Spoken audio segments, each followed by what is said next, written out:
এই ভিডিওটিতে আমি আপনাদের দেখাবো কিভাবে আপনারা কোনো প্রকার ডাটা কেবল ছাড়া কম্পিউটার থেকে মোবাইলে এবং মোবাইল থেকে কম্পিউটারে ফাইল ট্রান্সফার করতে পারেন। তো তার জন্য প্রথমত হচ্ছে আপনার মোবাইলের প্লে স্টোরে প্রবেশ করতে হবে।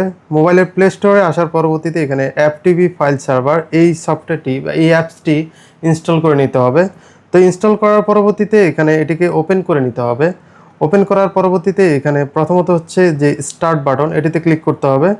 তো ক্লিক করার পরবর্তীতে এখানে একটি সার্ভার ইউআরএল আসবে, এটি আপনাদের কম্পিউটারে টাইপ করতে হবে। তো তার জন্য হচ্ছে প্রথমত হচ্ছে আপনাদের কম্পিউটারের দিস পিসি এটিতে প্রবেশ করতে হবে। তো দিস পিসিতে এখানে আসার পরবর্তীতে এখানে লোকেশনে এই অ্যাপটিভি সার্ভারটি, আপনাদের মোবাইলে যে অ্যাপটিভি সার্ভারটি আছে এটি এখানে লিখে নিতে হবে।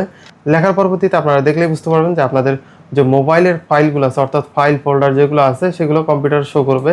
এখান থেকে চাইলে আপনারা হচ্ছে এগুলোকে কপি করে এগুলো আপনারা কম্পিউটারে নিয়ে নিতে পারেন, এবং আপনারা চাইলে কম্পিউটার থেকে এখানে যে ফাইলগুলো, এখানে কোনো কিছু যদি আপনারা রাখেন তাহলে সেগুলো অটোমেটিকলি মোবাইলে চলে যাবে।